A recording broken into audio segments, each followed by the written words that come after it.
நீங்கள் பார்த்து கொண்டிருப்பது 24 நியூஸ் தமிழ். வணக்கம். 24 நியூஸ் தமிழ் செய்திகளுக்காக செய்தி வாசிப்பவர் வித்யா. நாடெங்கும் விநாயகர் சதுர்த்தி விழா கோலாகலமாக கொண்டாடப்பட்ட நிலையில் சென்னை கோலத்தூர் பூம்புகார் நகர் தரணி விநாயகர் குழு சார்பில் இந்து இளைஞர் எழுச்சி மன்றத்தினர் அமைத்துள்ள மிகப்பெரிய விநாயகர் சிலை பக்தர்களின் கவனத்தையும் வெகுவாக ஈர்த்துள்ளது. ஏன் என்பதை இச்செய்தி தொகுப்பில் விரிவாக பார்ப்போம். விநாயகர் சதுர்த்தி திருவிழா உலகமெங்கும் கோலாகலமாக இந்து மக்களால் கொண்டாடப்பட்டது. அதிலும் இந்தியா முழுவதும் இந்துக்கள் விநாயகர் சதுர்த்தி விழாவை வெகு கோலாகலமாக கொண்டாடினர்.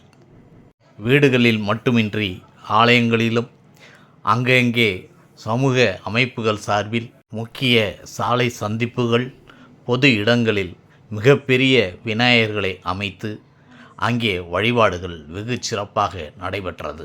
மிகப்பெரிய விநாயகர் சிலை அமைப்பதில் இந்து அமைப்புகள் ஒன்றை ஒன்று போட்டி போட்டுக்கொண்டு வெகு சிறப்பான முறையில் வித்தியாசமான அமைப்புகளில் விநாயகரை நிறுவி வழிபாடுகள் நடத்தினர்.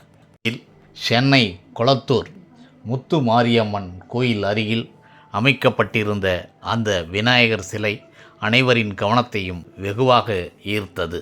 காரணம், ஒரே விநாயகரை தரிசிக்கும் போது அங்கே 2300 விநாயகரையும் சேர்த்து தரிசிக்க முடியும் என்பதுதான் அந்த விநாயகர் அமைத்திருப்பதில் இருந்த ஒரு சூட்சமமாகும்.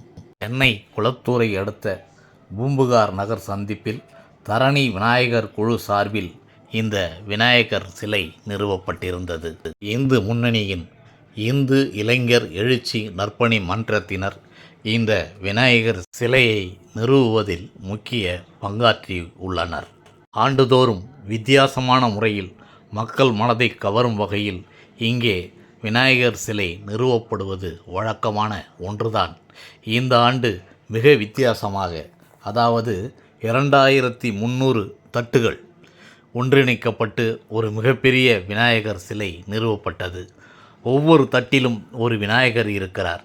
அப்படி பார்த்தால் இந்த விநாயகர் உடல் முழுவதுமாக 2300 விநாயகர்கள் இருக்கிறார்கள். விநாயகர் சிலை அமைப்பு குழுவினரின் இந்த அற்புதமான யோசனையை விநாயகர் பக்தர்கள் வெகுவாக பாராட்டி மகிழ்ந்தார்கள். அதோடு மாலை வேளைகளில் ஆயிரக்கணக்கான பக்தர்கள் வந்திருந்து விநாயகரை வழிபட்டு சென்றனர். மேலும் விநாயகரை வழிபட வந்த பக்தர்களுக்கு அன்னதானமும் வழங்கப்பட்டது. ஓம் விநாயகா நமக.